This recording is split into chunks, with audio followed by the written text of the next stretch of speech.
Okay. Consider 10 observation x1, x2, x10 such that summation I equal to 1 to 10 xi minus alpha equal to 2, summation I equal to 1 to 10 xi minus beta equal square equal to 40.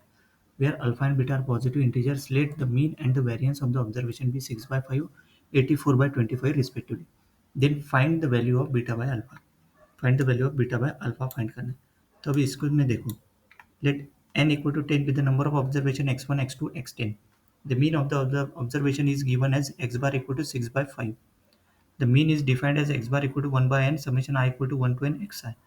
So summation I equal to 1 to 10 xi equal to n x बार मतलब 10 into 6/5 x बार दिया ना वहाँ पे. तो x bar equal to 6/5. देखो mean क्या दिया 6/5. Stand variance क्या दिया 84/25. सही. The variance of the observation is given क्या दिया sigma square equal to 84/25. The variance is defined as sigma square equal to 1/5 summation I equal to 1 to n xi minus x bar whole square. We also know the alternative formula for variance. Sigma square equal to 1 by n summation I equal to 1 to n xi square minus x bar square.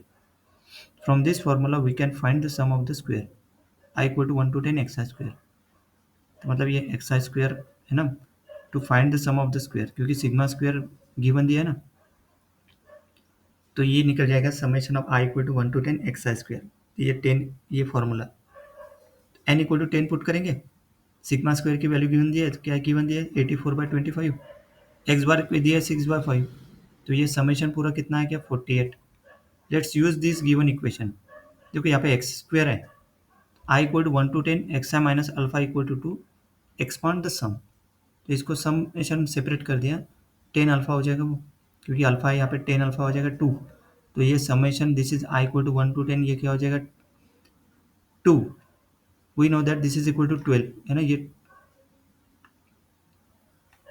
हाँ this is equal to क्या दिया है 12. ये देखो 12. ये 12 यहाँ पे put कर दो. This is equal to 12. इसमें 12 पुट कर दिया तो अल्फा की वैल्यू क्या आएगी 1.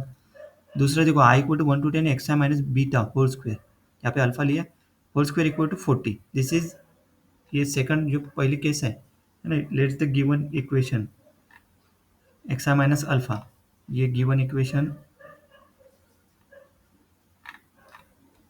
देखो ये this is equal to 2 and x i minus beta whole square equal to 40.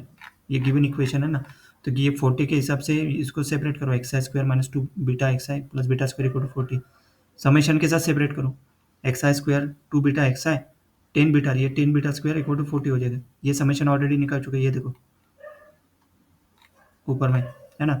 Summation of ये 48 है ये 12 है. पुट करने के बाद 48 minus 24 beta 10 beta square equal to 0. तो 10 beta square minus 24 beta plus 8 equal to 0 मतलब 5 beta square minus 12 beta plus 4 equal to 0. Solve this quadratic for beta. We can use factor out करेंगे. तो एक आएगा -10 मतलब -2. तो 5 मतलब उस हिसाब से नहीं -10 2 के हिसाब से सेपरेट करेंगे तो 5 बीटा -2 बीटा -2 इक्वल टू 0. एक वैल्यू आएगी 2/5. दूसरी वैल्यू क्या आएगी 2. The problem state that beta is a positive integer. तो 2/5 को छोड़ना पड़ेगा है ना. 2/5 इज तो बीटा इक्वल टू 2 लेना पड़ेगा. तो बीटा की वैल्यू 2 अल्फा की वैल्यू 1. अपने को फाइंड करना है बीटा बाय अल्फा. तो 2/1 equal to 2. 2 is a final answer. Next.